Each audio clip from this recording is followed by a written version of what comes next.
So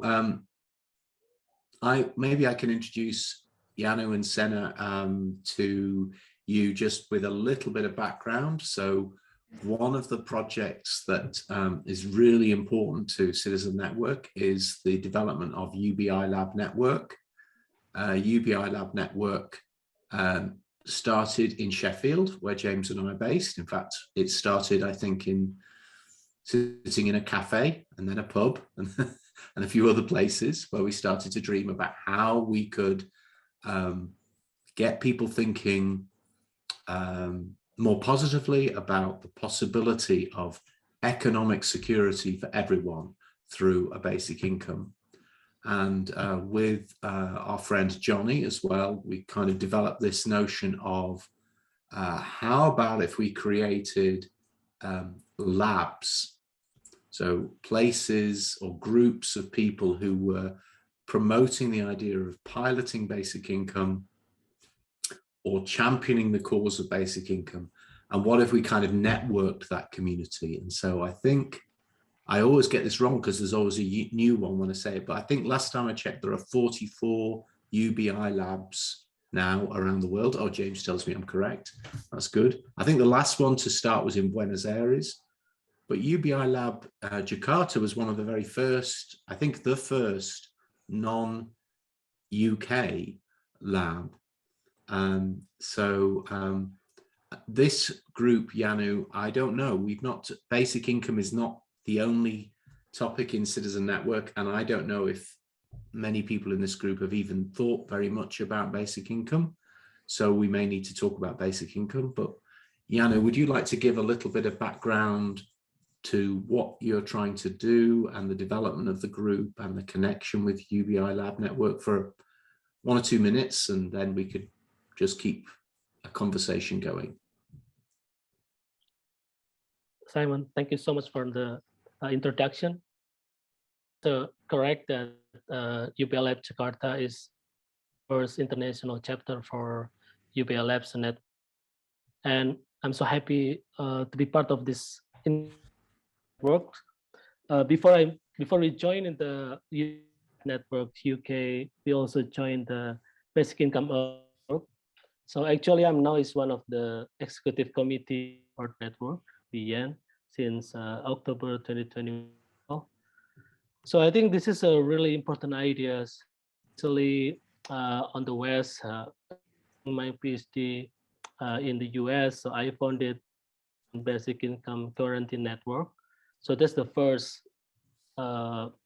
organization or community between Indonesian scholars and Indonesian diaspora, Indonesian student overseas that we really want to promote and want to for people more awareness about the idea of income. So then we trying to join in Finland. We also affiliated with the Sheffield, and now is UBI Labs Network, as Simon mentioned earlier. And in one as well, we did a national congress in Asia. So that's the first effort to make people, government and non-government organization, like pay attention for the idea of basic income. So we invite all 400 participants and many stakeholders national level of Indonesia to from across different background, so that right after the Congress, then we have an idea that I think we need to do some experiment as well.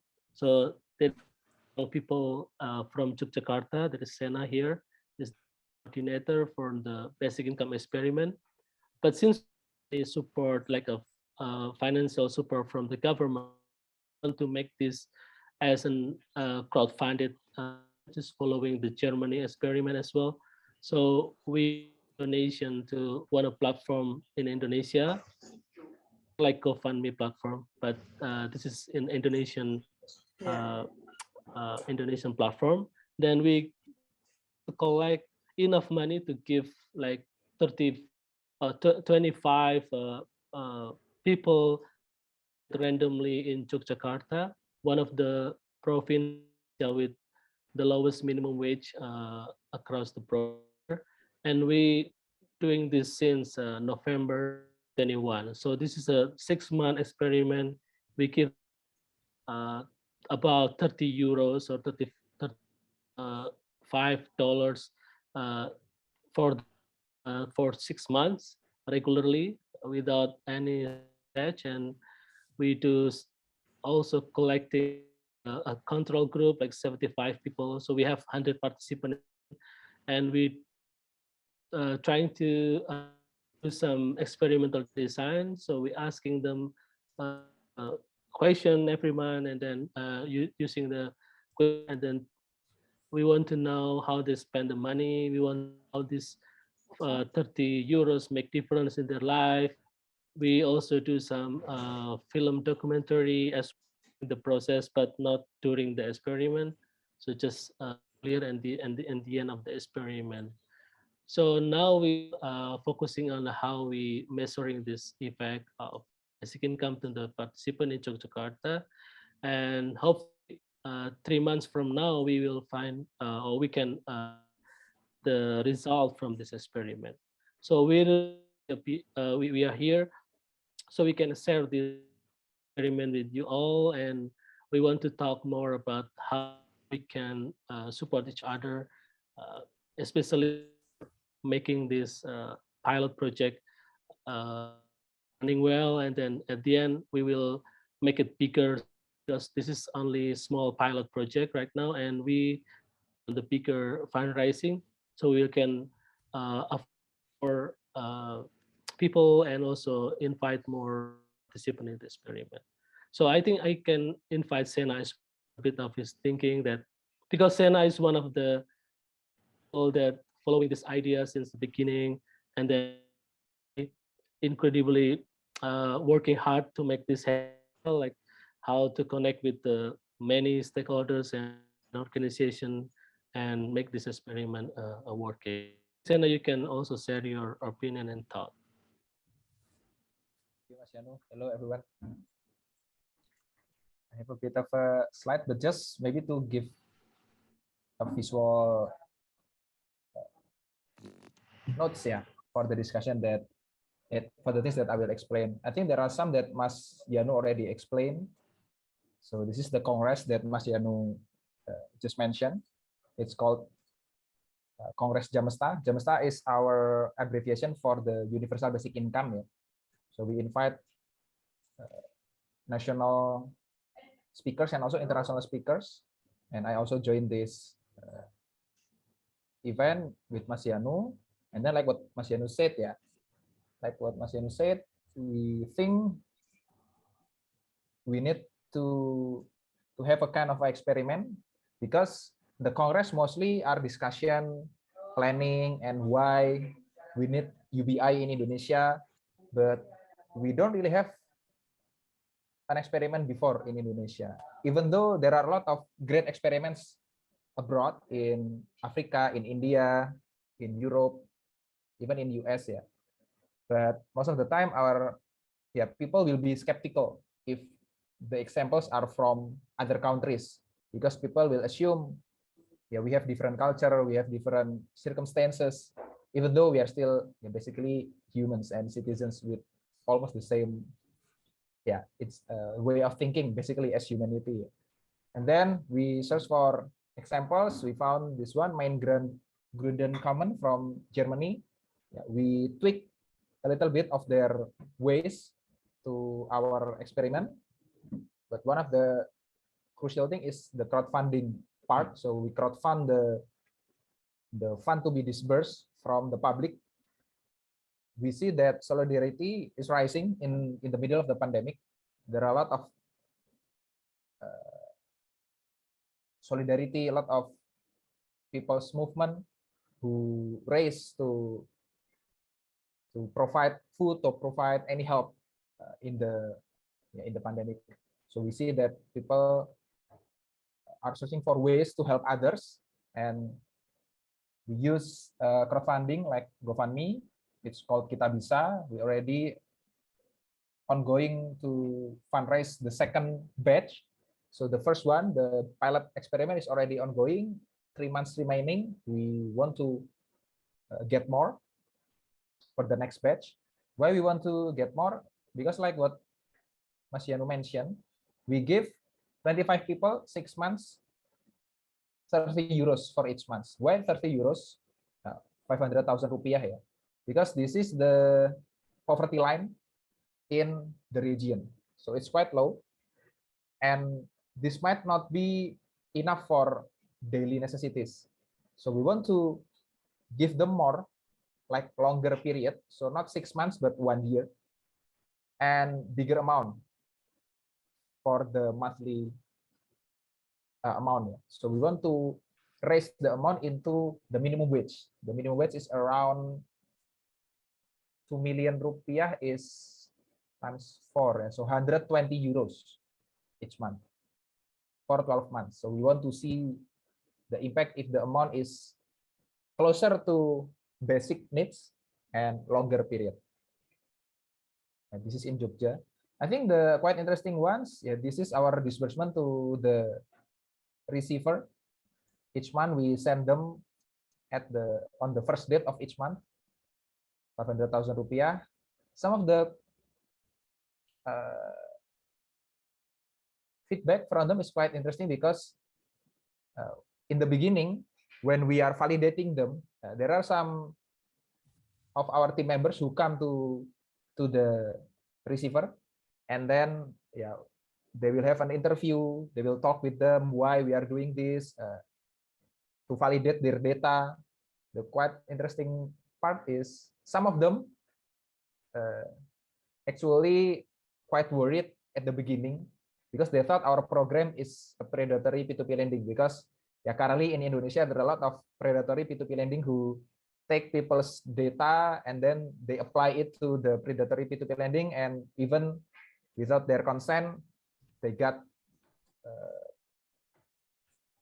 chased by the debt collector, those kind of things. And then on the other hand, also one of the interesting things is because usually in Indonesia, if there are some kind of a government help, they expect, the people are they were surprised when we said that the money is not doesn't have anything attached, so they can use it however they want. They can use it for anything, because usually they thought if there are something like this from the government, they need to do something, or even they need to join some training or some guidance. So they were quite confused at the beginning, like, oh, so there are no training, so I can use it however I want. Yeah, we tell them that this is not really a help. This is this actually should be received by everyone. But we choose the receiver randomly because we only have limited amount of budget. If we have a lot more, should be for everyone. So we don't want them to think that this is a handout from the usual handout from the government. So they don't get this because they are poor, or they are not able to, or they are weak, but this is actually should be rights for everyone. This is the feedback that we got, not really feedback, like the comments from the receiver, that I think quite interesting from two sides. So they are worried about us, but on the other hand, they expect something if they are comparing it to the common programs. And at a glance, we ask the people register to us, and we ask them, if you get 30 euros a month for 6 months, what will you do? It's quite interesting to see that a lot of the people actually, this is needs, daily needs, and then this is capital for starting a business, and most of them are focusing on daily needs or thinking to pay their babies, to pay their daily needs, or to open new business. So they want to use it for productive reasons. Even though when we met people, most of the time they assume that if people get money without any strings attached, they will use it for cigarettes, for tobacco, alcohol, and those kind of things. But yeah, we see that they have productive intent when they get the money. So yeah, hopefully with the questionnaire that Mas Yanu and the researcher team are getting from the receivers, we will get to know them better and how they use the money for further program. Back to Mas Yanu. Thanks, Yana. Back to you, Simon, and everyone. Well, I mean, that's fantastic. I've got to say this, it's just so amazing that you're doing that. And I had totally not realized that that was a new development. And I know James and I are looking at the moment about what we can do in Sheffield. And, so it's a great example of Citizen Network, because that's what we want, is to spread innovation and inspiration. And that was very inspiring, that what you've achieved, which I think we could learn from. So I suppose I just want to say, can we somehow get that some of that information online, and I guess we'll have to need your help to translate some of it. But I'm so thankful that you're here and you're able to share that example. I think there might be loads of interesting questions, but that's brilliant. And I suppose one thought is, and maybe this isn't appropriate or you don't want this, but if you're doing a GoFundMe for people, and you're running an exciting innovation like that, then shouldn't we be using Citizen Network to promote the GoFundMe? And I don't know, the global inequity is so huge that the amounts of money you're talking about, we could probably, if we got a few people in Europe or Australasia who got excited by that, probably could provide a very significant contribution to your GoFundMe campaign. So that was where my brain went, which is not so much technical about basic income, but just excited and well done. I don't know if James, Right. you wanted to say Simon. anything, or I don't know. Add something, Simon, a little. Yes, please, Yanu. Yeah. Thank you for the comment and support. I think that's why we didn't have piece of like English version of our experiment. At the first, we realized that we even thought like, I think this is really hard to do experiment, and we're not sure that someone will help us, like will give them their money to our experiment. And that's at our beginning. But Sena and I decided to, okay, let's make this silent pilot project.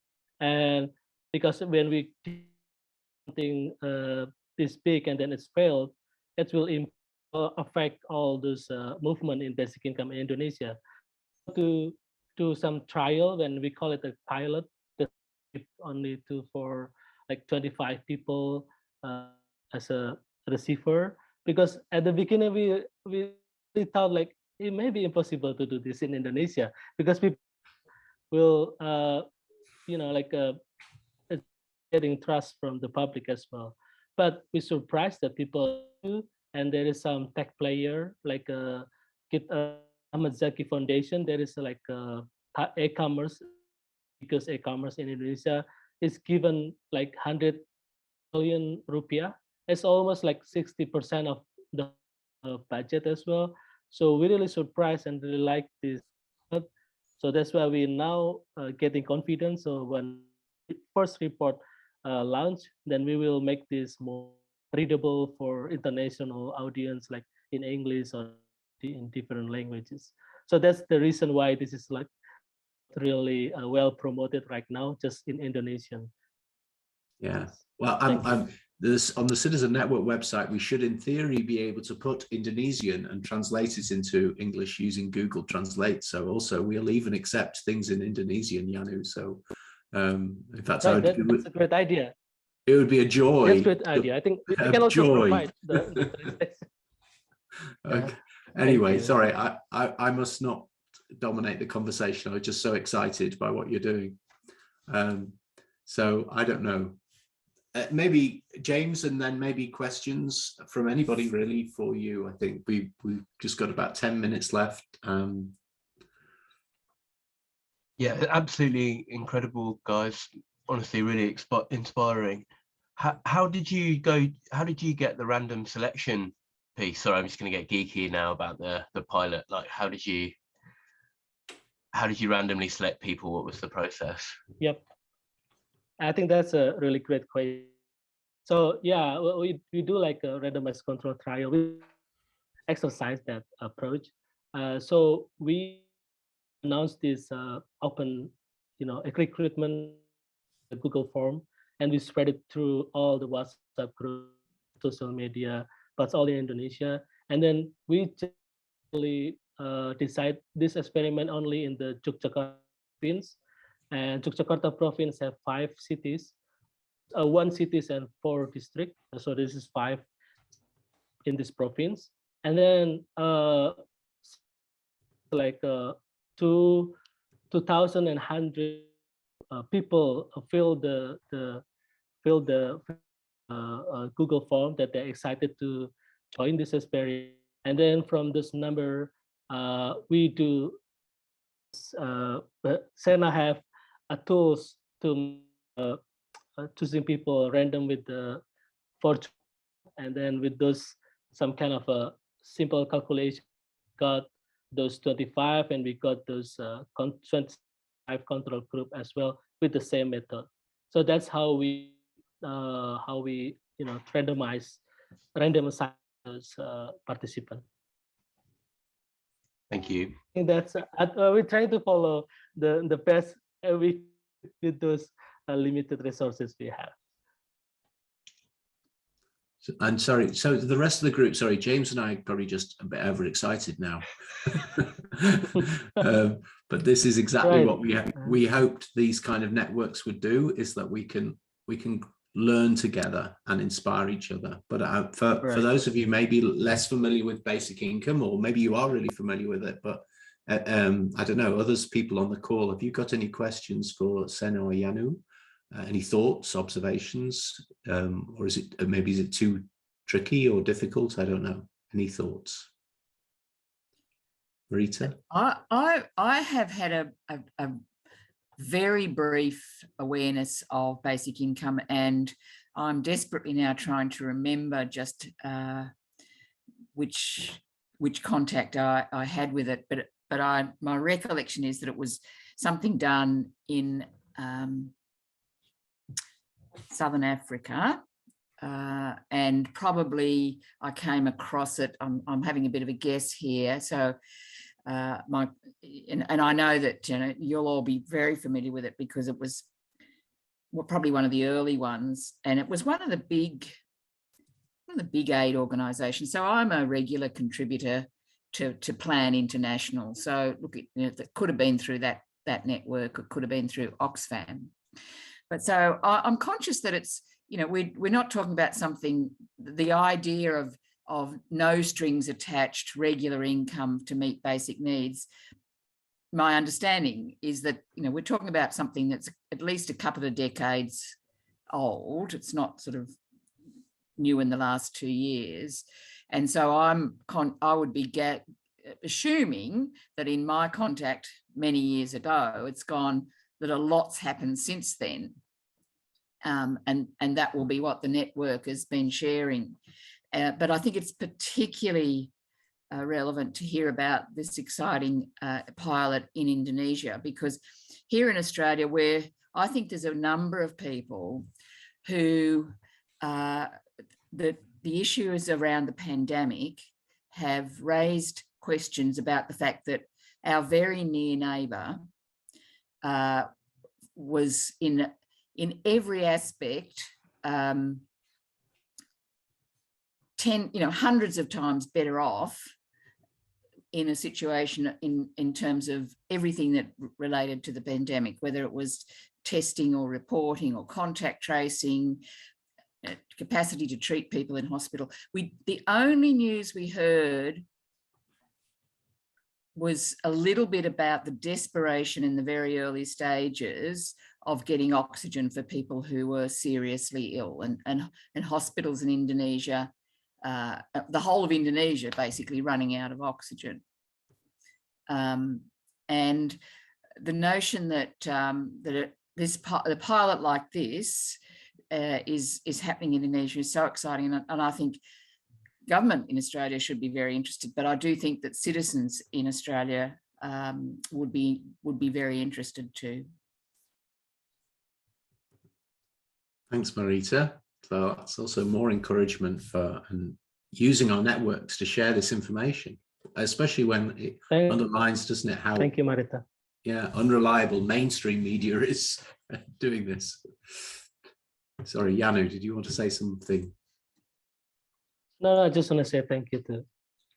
And I think that's true. Like during that, we have a bigger problem, like in the very basic health services, and so that's why this experiment with a wave of pandemic, which at the end of the second pandemic, that we want to make, like very better for people, not at the beginning or in the middle of pandemic, just in last. That's the purpose, is make more support free after the crisis.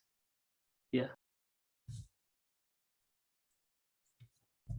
Any other? We've got just about 3-4 minutes left. Anybody else have a question or a thought for Yanu and Senna? Plenty of us feeling inspired, I think, but yeah, I think Senna can put also. I mean, like, if you're interested with information about the experiment, you can just email us. We'll provide all this documentation or information you.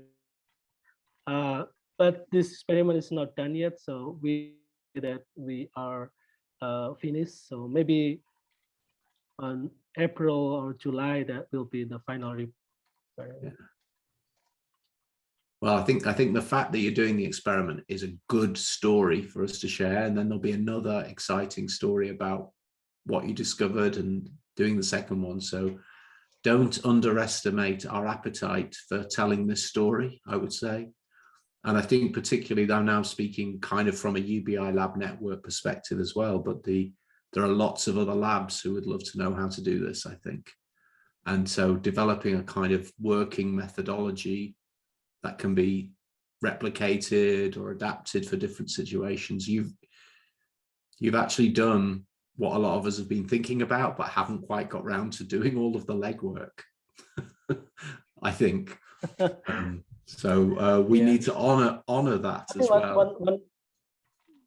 One important from the previous, like, national meeting, Congress, is we able to invite another scholars, and we also have one from the Oxford, and then some other researcher and local government in this experiment. So I think when we want to start something like this, that we want to make sure, like, we got support as well, research part, and then we got support from the fundraising part, from like Sena's and team. It's impossible without like young people with the like they want to work really hard, salary. we didn't pay Sena or so all voluntary work in this experiment. Yeah, I appreciate that. I think that's the challenge, isn't it? That's why basic income is so important, in my opinion, because it liberates citizen action, which so many of us can't do because we're too busy working, sometimes not always working on things that have real value. Yeah. And I see Julia Dawn in Germany. The light is now behind Julia. So I don't know, that might be a very good point to end, if that's okay with everyone. I'm very thankful to both Yanu and Senna for coming and talking to us. And for me, after 3 days, although I didn't do the morning session today, but 3 days of conferences is a wonderful note to end on, because it does underline the value of cooperation and the value of learning from each other. And so thank you so much. Thank you so much. And I know James and I will both now excitedly go off and try and work out how to glean from you as much as possible to share in all our networks. So thank you.